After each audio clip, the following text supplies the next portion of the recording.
Olá, tudo bem? Vamos começar mais um Conversando sobre o Evangelho com Lígia Simões e Pedro Simões. E agora não estamos no capítulo novo, vamos para a segunda parte do capítulo 16. Não se pode servir a Deus a Mamon. Na conversa passada, a gente não deu conta de falar tudo que tinha para falar desse capítulo 16. Então vamos agora para a segunda parte desse capítulo. Tudo bem, Lígia Simões? Beleza, Pedrinho, e você? Tudo jóia também. Esse capítulo, então, quem não assistiu a primeira parte, tem um cardzinho aqui em cima que pode acessar a conversa anterior, as conversas anteriores, né? E outros materiais que a gente tem aí no nosso canal no YouTube. Então, vamos começar aqui. A gente já tinha falado um pouco no finalzinho da conversa anterior sobre o item, a utilidade providencial da riqueza e a prova da riqueza e da Pronto. pobreza, da pobreza, né? Vamos começar então aqui sobre a desigualdade das riquezas? Ah, não. Não, porque nós só, assim, é, demos um spoiler desse utilidade providencial da riqueza, que é importantíssimo o Ah, comentário de Kardec sobre isso. então Olha o que vamos a ele. eu comecei anotando aqui. A posição de Kardec com relação à riqueza. Não sei se você observou que ele diz a riqueza, ele classifica a riqueza instrumento de perdição. Depois ele diz que a riqueza é um veneno que pode se constituir um dos maiores obstáculos à salvação, porque nós vimos que Kardec continua abordando nesse capítulo a questão da salvação. Mas depois ele dá o contraponto quando ele diz, mas que como certos venenos reafirma o veneno. Às vezes o veneno é remédio, pode restituir a saúde se for empregado o veneno com propósito e com bom discernimento, né? Então, qual será o propósito, o bom propósito? Será a riqueza atender ao propósito existencial da nossa existência, que é o aperfeiçoamento e a elevação do espírito. Você concorda? É porque senão é aquilo que ele já tinha falado antes, né? Não teria sentido que Deus permitisse que as pessoas fossem ricas se isso fosse necessariamente uma perdição, não é? Não? E Kardec chama a nossa atenção e diz: olha, quem faz da riqueza veneno, um instrumento de perdição, não É o é mau Deus, uso. não, mas é o homem que abusa desse recurso e torna prejudicial para ele, diz Kardec, o que lhe poderia ser de maior utilidade, não é isso? Como poderoso elemento de progresso intelectual, no mínimo. No É, mínimo. E esse é um aspecto bem interessante, né, Pedro? Às vezes é uma derrocada no aspecto moral, mas pode ser, mesmo no mau uso, um elemento de progresso intelectual. A gente não pensa isso, né? É, num certo sentido, ele já tinha, quando a gente viu a parábola dos talentos, isso já fica um pouco claro na parábola dos talentos, na medida em que, seja tendo muito, tendo pouco, a questão é o uso do livre-arbítrio, né? E Exatamente. a Nós gente viu no focalizamos capítulo, isso. que a gente viu no capítulo 4 uma mensagem de São Luís, que ele dizia, né? Que o objetivo dessa fase inicial do nosso progresso, que é a fase das encarnações, o que está em jogo é o uso que a gente faz do livre-arbítrio. Então, todas as nossas provações colocam em questão qual o uso que a gente vai fazer do nosso livre-arbítrio, seja tendo pouco, seja tendo muito, seja sendo rico, seja sendo pobre.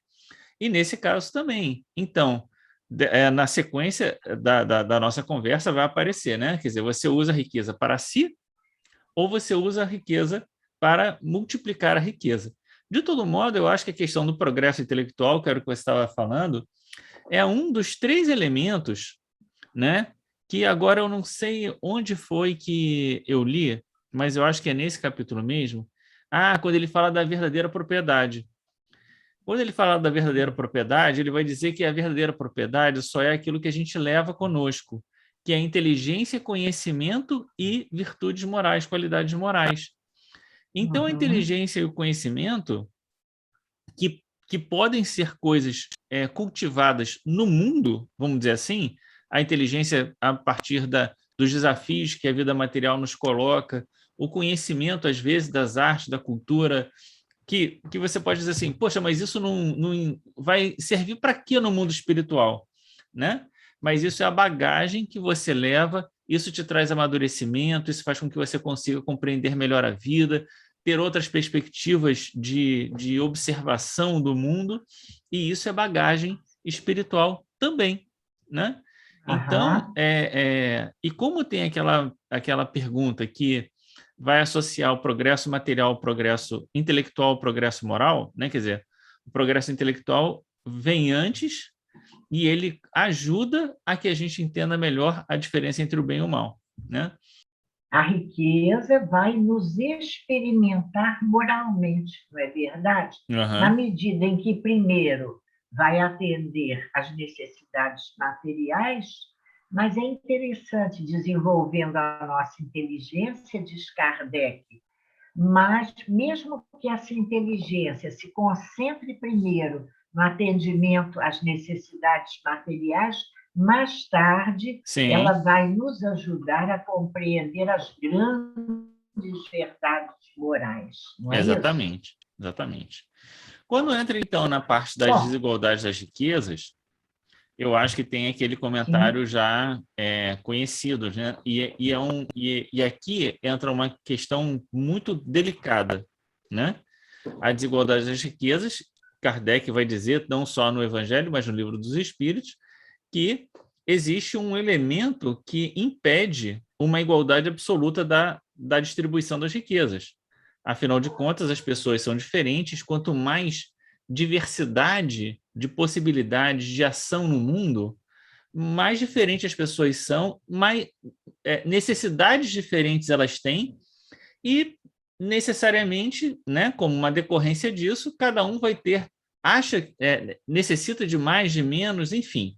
Esse é o ponto. Escolhas diferentes. Escolhas diferentes, o uso do né? livre-arbítrio. Exatamente, escolhas diferentes, né?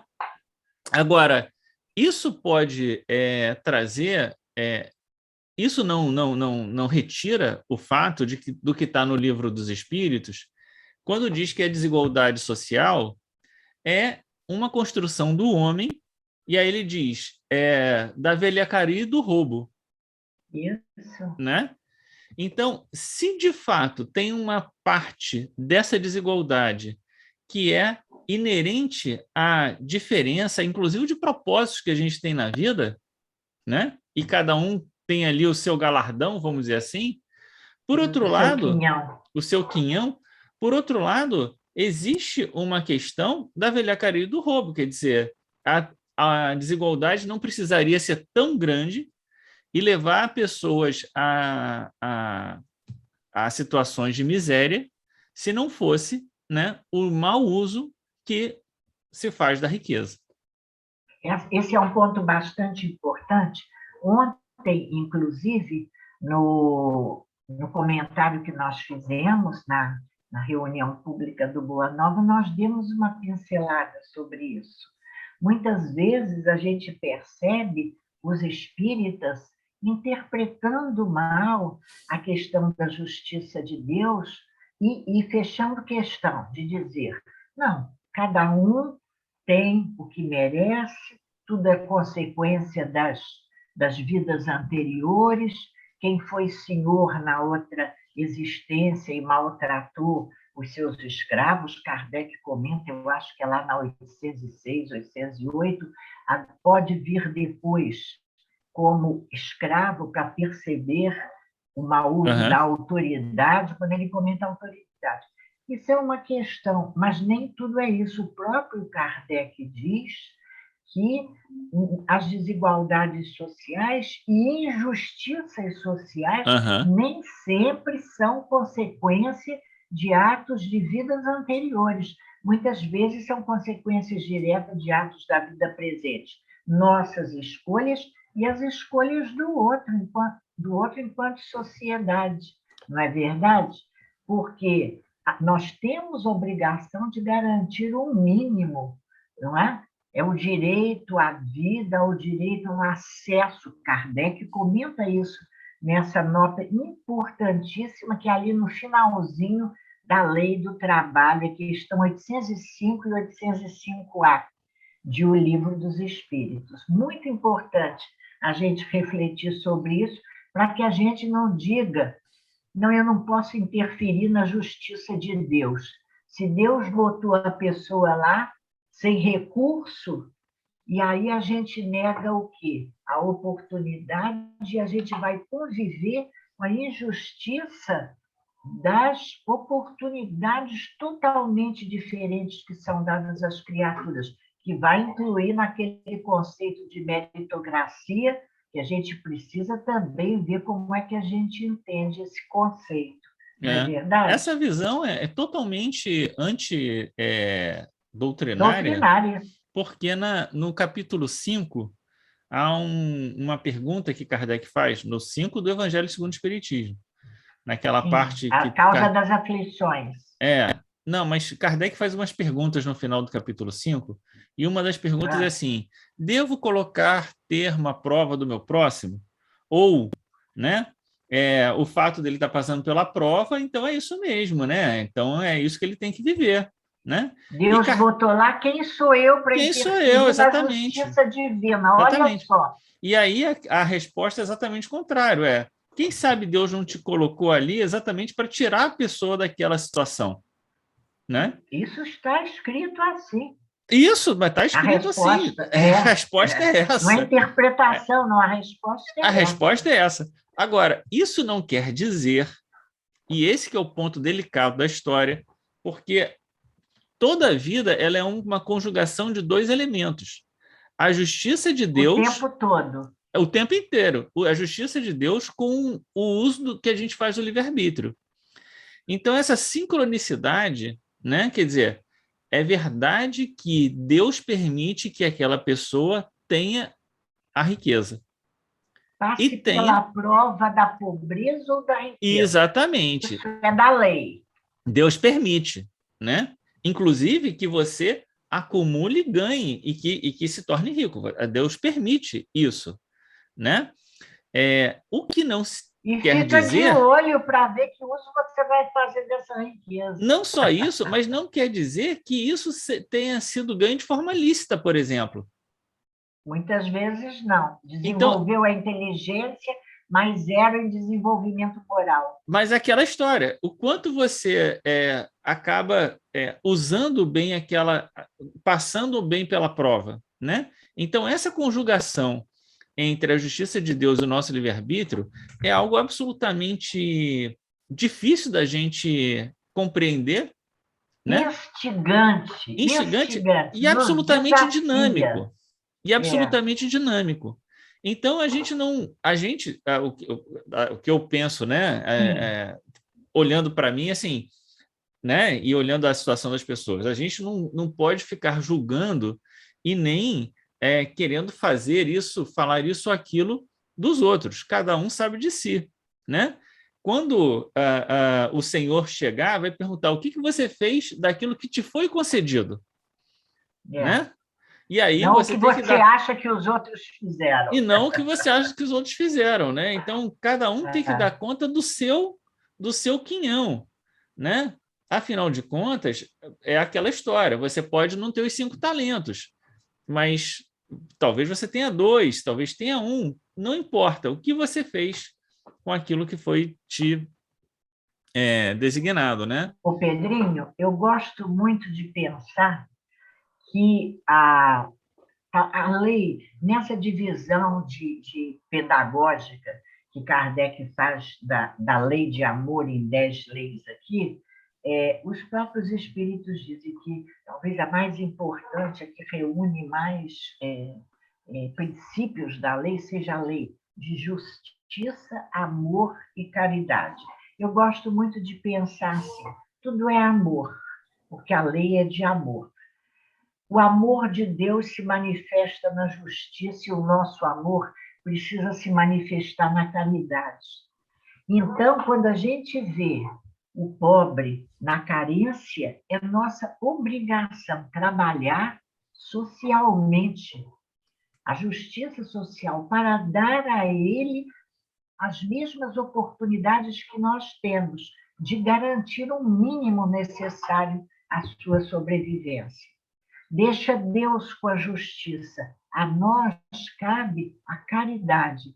E, nesse sentido, a caridade está na igualdade de oportunidades, que Kardec vai dizer: quando os homens viverem a real fraternidade, se vendo como irmãos, essas desigualdades sociais desaparecerão da Terra.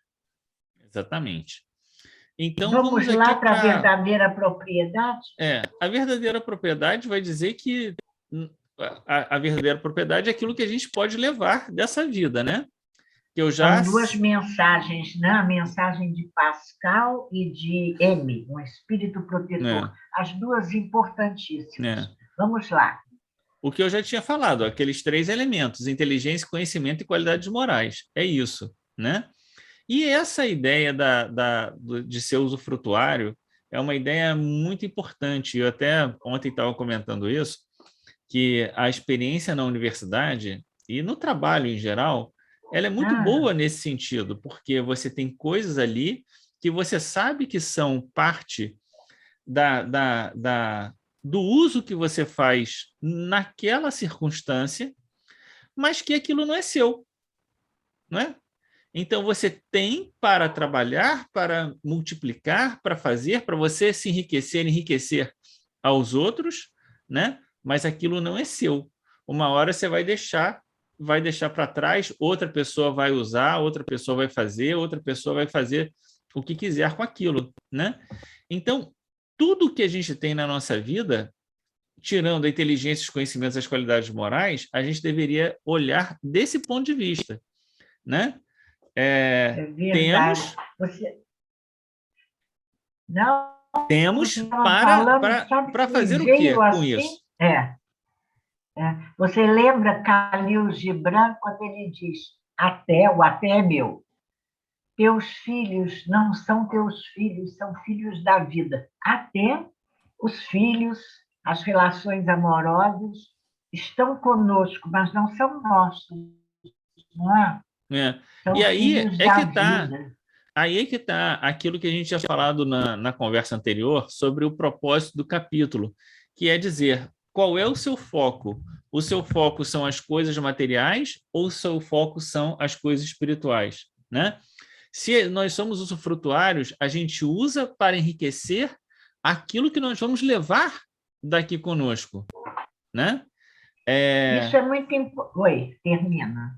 Quando você muda o foco, você tem as coisas para ter, para apenas usufruir aqui nessa vida, né?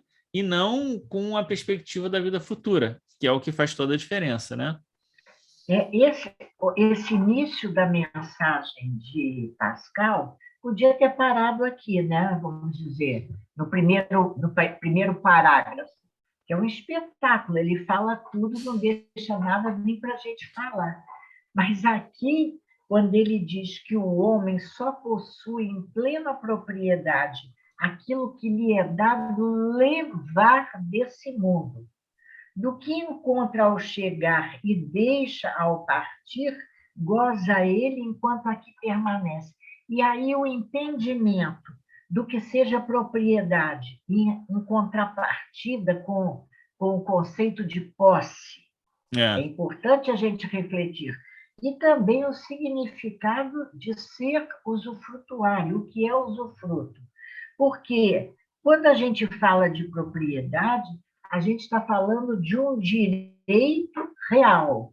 Propriedade, direito real. Mas a posse é o poder de dispor de algo. Você pode dispor de algo sem que esse algo seja sua propriedade. Veja que interessante. E quando a gente fala do usufruto, é exatamente utilizar o que não nos pertence. É o empréstimo. E como diz o próprio Evangelho, e na própria lei, nós estávamos pesquisando, a gente vê isso, do usufruto, o resultado do uso disso que você, desse bem que está na sua posse, os frutos são seus. A lei humana bate nessa hora com a lei divina. Muito importante. Então, nos bens materiais, nós somos posseiros, nós temos a posse e usufrutuímos. O que será nosso? O direito aos frutos. Que frutos? O que nós aproveitarmos para o desenvolvimento da inteligência, a aquisição de conhecimentos e qualidades morais, não é verdade? É isso. E essa ideia também de ser usufrutuário, de que nada é nosso, reforça a ideia de que e quebra um pouco a ideia da meritocracia, né? Se por mais se não for da sua existência ter muito dinheiro, muita riqueza, né? Você vai fazer o que você quiser, o negócio não vai andar, né? E às vezes você não faz nada e acaba tendo, né? Então, na verdade, é claro que trabalhar, se esforçar, fazer, isso é absolutamente importante, é parte do nosso desenvolvimento, inclusive do nosso disciplinamento, do avanço da nossa inteligência e etc. Mas o ter ou não ter passa por uma outra questão, que é o propósito da nossa vida, quais são as provas que a gente tem que passar aqui. O propósito da nossa vida. É a gente pensar assim, quando eu fiz o meu planejamento reencarnatório e eu aceitei ser, por exemplo, um grande empresário, ter uma posição de autoridade, de poder, de riqueza, para que eu queria isso? Para usufruir desse bem ou para desenvolver a minha inteligência, produzindo ações para o bem dos outros, favorecendo a possibilidade do trabalho, lembra? Eu acho que o próprio Lacordaire diz lá no final, né, do capítulo, a última mensagem, se puder, transforma a esmola em salário, para dar dignidade, não rebaixar aquele que recebe. Qual foi o nosso propósito existencial? Certamente nós não pensamos, eu quero ter uma fortuna para viajar à volta do mundo, para ter iates, isso e aquilo, e hospedar em ótimos hotéis, etc. Mas é uma tentação, por isso que a riqueza é um veneno. Olha, é muito importante essa mensagem de Pascal, não é? E lá no Emprego da Riqueza, Cheverus, que dá uma das mensagens, ele vai voltar, porque todas essas mensagens estão referenciadas nas 6 passagens do Evangelho que nós analisamos, conversamos, comentamos na semana passada. Então, ele volta, ele começa, que é uma mensagem bastante importante também, o item 11, Cheverus, esse espírito, com esse nomezinho diferente, né? Mas ele volta, começa dizendo o quê? Não se pode servir a Deus e a Mamon. Guardai bem isso na lembrança, não é? E lembra para nós que o uso da riqueza proporciona os gozos das paixões que nos escravizam. Nossa Senhora! Uma coisa danada, né? Aí no Emprego da Riqueza, o que tem aqui uma porção de coisas. Eu acho que aqui no Emprego da Riqueza tem aquela passagem, né? Que é a passagem muito comentada, principalmente, né, na parte de quem estuda mais a questão da assistência social, né? Que é aquela passagem que diz: rico, dá o que te sobra, faz mais, dá do que te é necessário, porquanto o que necessitas ainda é supérfluo, né? E ainda vai dizer: E isso aqui é uma, né, questão muito importante, quando ele diz assim, não repilais o que se queixa com receio de que te engane. Porque é muito comum a gente escutar as pessoas dizendo assim, poxa, a pessoa veio aqui e tal, falou comigo, mas eu não sabia se eu devia ajudar porque eu não sabia se ela precisava de verdade, né? Será que ela estava precisando? Aí tem os dois lados da questão. Um lado é o quanto você se dispõe a ajudar o outro. E o outro lado da questão é o quanto o outro de fato necessita. Se a pessoa está te enganando, o problema é dela. Quer dizer, livre-arbítrio dos dois lados. Exatamente. Se você deixa de fazer, é um problema seu, né? Então, é melhor fazer e deixar passar a responsabilidade para o outro, né? Se ele não necessitava tanto assim, ele que vai se entender com a lei de Deus. A nossa parte a gente fez, né? Então ele diz... Você sabe que há um tempo atrás... diga. Não, só terminar aqui. Diga. Ele diz, vai a origens do mal, alivia em primeiro, em seguida informa-te, vê se o trabalho, né? Exatamente para sair do campo do simplesmente dar, do resolver, né? Rapidamente, os conselhos e a afeição não seriam mais eficazes do que a sua esmola, né? Então, essa passagem aqui é uma passagem muito comentada, é muito importante. É importante mesmo, é o nosso posicionamento. Você sabe que há um tempo atrás, que eu ia contar, num exercício mediúnico, é importante dizer isso, uma médium recebeu uma mensagem e ela, falando do trabalho assistencial da casa, dizia assim, a mensagem: olha, vocês não fiquem prestando atenção na mentirinha que eles contam, não. Aquilo causou dar-se mesmo. Causou muito espanto em quem ouviu. Puxa, mas o espírito vem falando, não presta atenção, que eles são mentirosinhos mesmo. E aí nos questionaram. E nós falamos que a médium era uma pessoa simples na sua maneira de traduzir, porque o pensamento do espírito era esse, não se detém, eles estão falando a verdade da sua necessidade. Mas aí, na tradução do médium, dizia assim, de uma maneira muito prosaica: não presta atenção nas mentirinhas deles, não, eles são mentirosinhos mesmo. Até engraçado. Pedro, agora, continuando aqui no emprego da riqueza, esse item 12 é bárbaro, né? Eu vou ler o comecinho.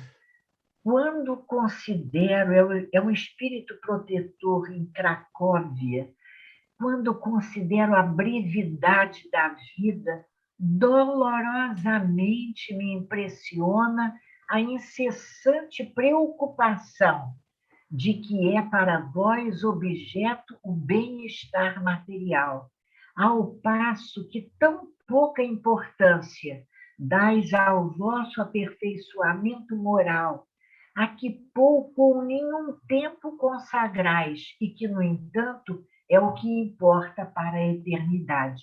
Gente, isso é assim, olha, uma rasteira, perguntando para a gente quanto tempo da nossa vida nós consagramos ao nosso desenvolvimento moral. Que atenção nós damos a isso? Porque quando ele fala, quando considera a brevidade da vida, dolorosamente me impressiona. Veja como a posição do espírito. E aí eu me lembrei, sabe, Pedro, de um companheiro nosso, ficou aqui no meu evangelho, o querido Ricardo Scaroni. Ele, quando fez, sei lá em que momento na nossa casa, o comentário sobre uma dessas passagens desse capítulo, ele diz, e aí eu botei na referência da brevidade da vida, ele diz assim: gente, a gente não pode esquecer que quando a gente nasce aqui, já vem com o passaporte carimbado para a volta. não distrai que já chegou aqui com o passaporte carimbado para voltar. É a brevidade da vida. Daqui a pouco, pronto. Vence o visto e agora? E é um pouco aquilo que estava sendo comentado em umas mensagens atrás, que a gente passou e que a gente não comentou, que é aquela figura que se faz, né, sobre a viagem, né? Olha, você vai viajar para outro lugar, o que você está levando na sua mala? A grande questão é que o nosso passaporte já está carimbado e que ninguém sabe exatamente qual é o dia, né, da nossa viagem. Então, não adianta dizer assim, não, daqui a um pouco mais eu me atento para isso, né? Não, quando eu tiver, né, e ficar adiando, porque você não sabe, pode ser que, como a passagem do moço que botou lá os celeiros, né? É o homem, o senhor. O senhor que fez os celeiros, que a gente já comentou aqui, tolo que és, essa noite sua alma será chamada, né? Então, às vezes, a gente... Você sabe que na semana passada, a nossa companheira Patrícia, também fazendo um comentário, ela disse, agora eu vou criar aqui uma situação de impacto, veja que interessante. Aí ela falou assim, bom, se você pensasse, se alguém dissesse para você, não é aquele drama do homem rico, mas ela falou, você só tem mais uma semana de vida aqui na Terra, o que você ia fazer? Que prioridades? Nós comentamos até na semana passada isso. E eu me lembrei daquela beleza de Francisco de Assis, né? Que é uma narrativa que diz que ele estava... O viajante passa pela estrada e vê o apóstolo ali cuidando do jardim e para e pergunta para ele, mestre, eu posso lhe fazer uma pergunta? Se o senhor soubesse que a morte vem buscá-lo agora, o que o senhor faria? Ele diz, continuava cuidando do jardim. Oh, meu Deus, isso que é consciência tranquila, não é não? Que beleza, não tinha nada para modificar. Continuava cuidando do jardim. Lindo, lindo. Vamos continuar aqui, então. Fenelon vai trazer a mensagem... Homem depositário? O homem depositário, Fenelon, né? E aí ele vai falar do bom uso e do mau uso da riqueza, né? Aplicar para si, aplicar para o outro, né? O bom uso, o mau uso da riqueza. E que o merecimento... Sempre em virtude do livre-arbítrio. Sim, claro. E que o merecimento está sempre na proporção do sacrifício. Do sacrifício. Que cada um impõe a si mesmo. Agora, há uma advertência aqui, né? Não para aquele sacrifício que você sacrifica os dias, as semanas, o contato com a família, para quê? Para enriquecer mais e ficar, né, ter mais conforto, comprar mais tudo aquilo que te prende, te escraviza as paixões, né? O sacrifício para o outro, né? Esse sacrifício que se impõe a si mesmo é para o outro. É verdade. Prevenindo a miséria, não é acumulando. É o sacrifício exatamente para diminuir as desigualdades. É um trabalho de inteligência, ele diz. E é tão bonito quando ele diz a riqueza concentrada em uma mão deve ser qual fonte de água viva que espalha a fecundidade e o bem-estar ao seu derredor. Ó vós, ricos, que a empregardes segundo as vistas do Senhor. Uma beleza, né? Uma riqueza como uma fonte de água viva espalhando fecundidade ao seu redor. E aí tem duas coisas. Uma é aquela história, Deus pedirá conta de tudo que a gente fez, inclusive da riqueza, daquilo que a gente tem, né? E a outra questão é a questão que aqui é que ele vai dizer, vai dar esmola o quanto puder, né? Mas tanto quanto possível converter em salário, para que aquele que recebe não se envergonhe. É o finalzinho da mensagem de Fenelon, nesse item 13. Agora, já Lacordaire, né, vai dizer que aqueles que recebem que recebem a riqueza se convertem em ministros da caridade na Terra. Que beleza! Anota aí, ó, com lápis. Pois é, lápis na mão. Você sabe que eu acho que eu não marquei esse pedacinho. Aham. Eu vou rever. Pela Ministros da riqueza, caridade na Terra. pela riqueza, nos revestimos Marquei sim. do Tá lá caráter no, sagrado. acho que 5º ou 6º parágrafo. Ouvidás que pela riqueza os revestistes do caráter sagrado de ministros da caridade na Terra, para serdes da aludida riqueza, envolvi com o meu lápis na mão, dispensadores inteligentes. É isso aí. Não é? É isso aí, é isso aí. Dispensadores inteligentes, está marcadinho aqui. Aqui nessa mensagem, como no próximo item, vai falar sobre herança, né? Uai, sim, é o último finalzinho. Mas aqui nessa mensagem de Lacordaire, ele também vai falar sobre herança, aquela história de você acumular, aí você diz assim, para deixar para os filhos. Aí volta a questão. Você pode fazer isso? É bom, é justo, está tudo certo. Mas ninguém sabe se os filhos vão, de fato, usufruir dessa riqueza, porque pode não estar no propósito da vida deles. Então, você pode até fazer isso. E Lacordaire vai dizer aqui, né? Diz assim, olha, pensa bem se as outras pessoas também não são seus irmãos e filhos em humanidade, né? E se isso não é ensinar aos filhos a serem egoístas. Exatamente. E que esse egoísmo pode voltar contra você em alguma hora. Né? Depois já me deu, não devolvo. E aí tem uma questão que é assim, se aquilo que é mais importante para a gente, aquilo que a gente vai levar daqui, aquilo que seria mais importante da gente deixar para os nossos filhos seria, claro, a educação moral. Com certeza. Porque com a educação moral, com pouco ou com muito, eles terão uma vida correta. Agora, se você está muito preocupado em transmitir para eles a riqueza, mas se esquece da educação moral, isso pode ser uma porta de perdição. Com certeza. Para os filhos, né? E você vai ser responsável por isso, não é verdade? A gente viu no capítulo anterior, Deus pergunta para os pais, o que fizeste das almas que eu te confiei? E Lacordaire volta a falar desse apego aos bens materiais, a mensagem é grandinha, a gente recomenda a todos a leitura da mensagem, aqueles que estiverem acompanhando conosco, falando exatamente do uso criterioso dos bens terrenos. E ele bens terrenos são uma grande oportunidade para nós de desenvolvimento intelectual e moral, desde que a gente faça o uso criterioso, não é? E ele vai dizer exatamente como é que nós devemos usar em 3 pontos. Você anotou isso? Ele vai dizer assim, sabendo prescindir dela quando não a tem, certo?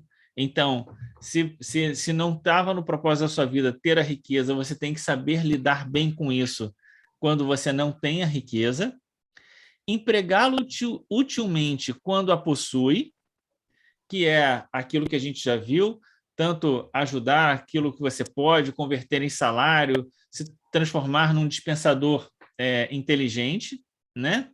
E sabendo sacrificá-la quando necessário.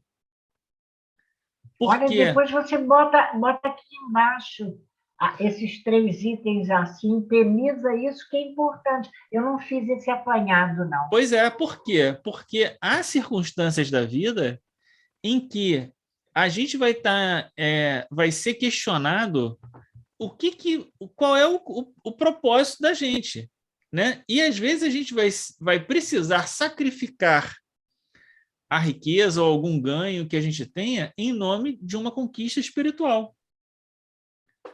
Então, saber sacrificá-la quando necessário. Eu perco, Importantíssimo. mas vou me manter, por exemplo, íntegro, manter, né? Não vou me vender, eu não vou, né? Vou manter aqui a minha consciência tranquila. Eu perco, mas mantenho minha consciência tranquila. Então, saber sacrificá-la quando necessário. Aí ele vai continuar Importantíssimo, um dizendo, excelente fecho. aham, procede a Ah, criatura de acordo com os desígnios de Deus, se age dessa maneira. E aí ele vai terminar aham. dizendo, não sejais depositário infiel, utilizando os bens unicamente na satisfação do vosso orgulho. E da vossa sensualidade. Ai, ai, ai, ai, ai. Muito É, bem, vamos terminar por sério. aqui então? Olha, excelente, excelente esse fecho. Não deixa de botar aqui embaixo. Vamos pedir desculpas aos companheiros. Você disse que a sua internet não estava muito boa. De vez em quando ela dá uns mínimos gaps, assim, dá uma Uhum, mastigadinha na fala, mas eu acho que isso não impediu de ficar a gravação bem compreensível, não. tá certo. Então, pedindo aí desculpas a todo mundo, porque essa gravação a gente fez no 4G, né? E aí alguma perdazinha sempre acontece. Oscilação Oscilação. acontece. Tá certo? Vamos terminar por aqui. Semana que vem, ai, ai, ai, eu estou muito preocupado que semana que vem é Sede Perfeitos. Opa! Sede Olha, você vê Perfeitos que é a danado. Kardec vai indo e a coisa vai Vai ficando dificultando, mais né? séria, né? mais séria, Ele dificultando. deixa o Sede Perfeitos para o miolo do livro, né? Não está no Vamos final, nos está no miolo, está preparar. ali no meio, na meiuca, né? Aham. Então tá certo. Vamos terminar por aqui, agradecendo a Deus a oportunidade de termos conseguido fazer essa conversa hoje, pedindo a Deus que nos abençoe a vida, você que nos assiste, a sua casa, a sua família, a essa oportunidade que todos temos de ter tantos talentos na vida e o que fazemos dele. Vamos pensar sobre isso, não é isso? Um grande É isso abraço. aí. Não some simplesmente os bens da vida. Tem uma música que diz Deus isso, né? reparte a riqueza com grandeza, o próprio pão que te enriquece a mesa é mensagem da terra dividida. Lindo, Alto de Souza. O nosso lema é dividir para multiplicar. Isso aí. É isso aí. Boa semana. É isso aí. Até. Um grande abraço. Tchau.